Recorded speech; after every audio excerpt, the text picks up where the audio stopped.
Recentemente esteve na mídia um banquinho de madeira que o Chororó, do grupo sertanejo Chitãozinho e Chororó, mandou fazer para propiciar o trabalho de extensão do joelho, como se fosse uma máquina extensora, porque ele ainda não tinha a máquina extensora.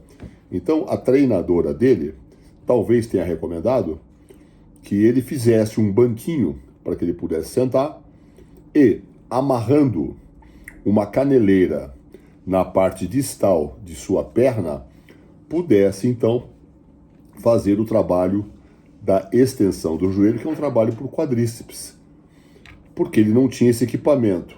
Então ele comprou, na verdade, o equipamento, a máquina, com a tração lateral, mas esta máquina demoraria um pouco para chegar.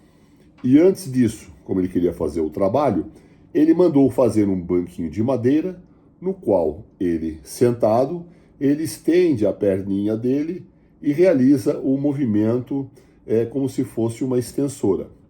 Ok, mas qual que é o problema disto? O problema no movimento que vocês estão observando é que, na fase mais abaixo, eu calculo que ele tem ali um trabalho realizado no qual o ângulo entre o cabo atado à polia baixa e a perninha dele deva ser de em torno de 80 graus. Professora Franciele, empresta o seu celular para mim, já na máquina na calculadora científica. Então vamos supor que ele estivesse ali, que ele tivesse selecionado e que a tensão no cabo, eu vou usar aqui a calculadora científica, que ali no cabo, vamos supor que tivesse uma tensão de 30 kg. Então 30 kg multiplicado por 80 seno dá igual a 29,5 kg.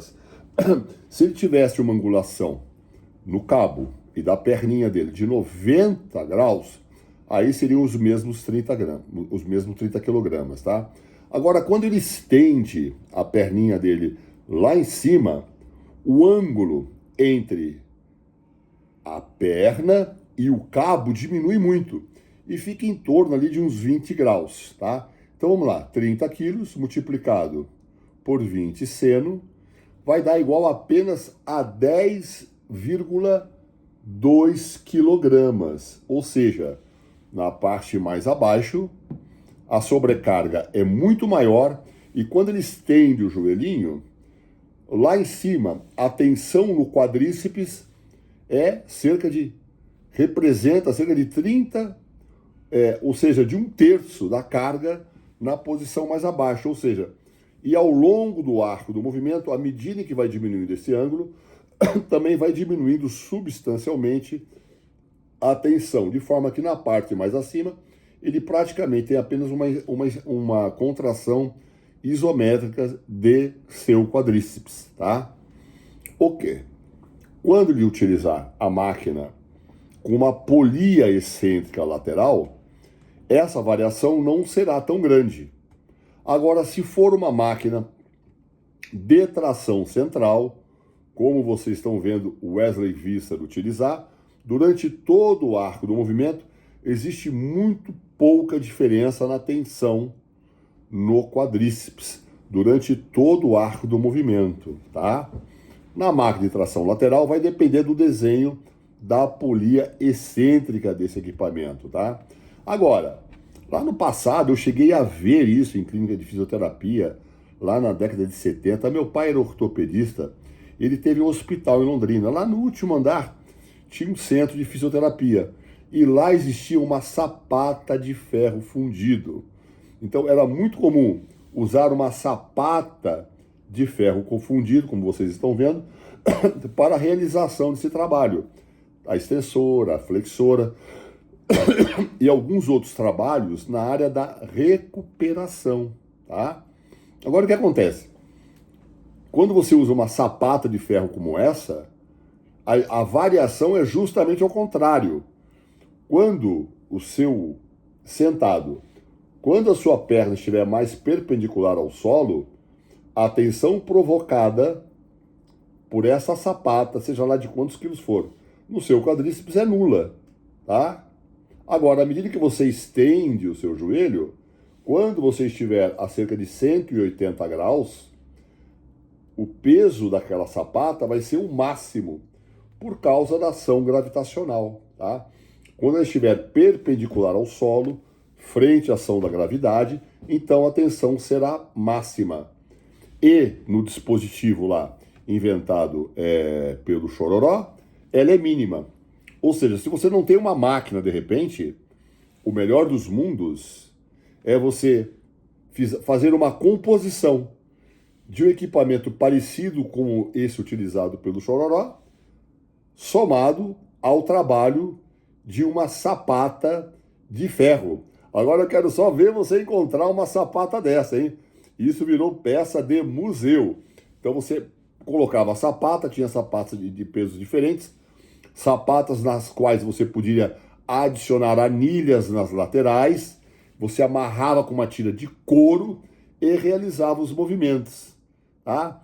É bem interessante, porém, ela só promove tensão quanto mais estendido for o seu joelho. Agora, se for o movimento, por exemplo, uma flexora deitado, que também se utilizava esse movimento em flexora deitada, a tensão é justamente ao contrário.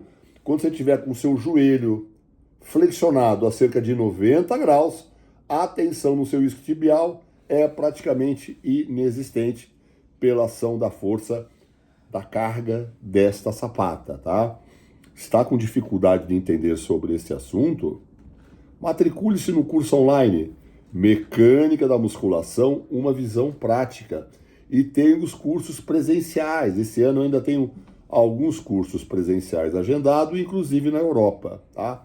Matricule-se no curso online, você não vai gastar o seu tempo nem o seu dinheiro e vai ter uma outra visão do treinamento à luz da mecânica vetorial e também compreendendo muito melhor movimentos que podem ser extremamente arriscados e lesivos para você, justamente porque não compreende mecânica vetorial sob a ação da nossa gravidade. E com relação ao Chororó, eu sou um fã da música sertaneja raiz. E eu até combinei com a professora Franciele, que está aqui comigo, que nós retornaremos a Balneário Camboriú, estamos em Gramado agora, ouvindo Chitãozinho e Chororó. Viva o sertanejo raiz deste país. Um abraço para todos vocês.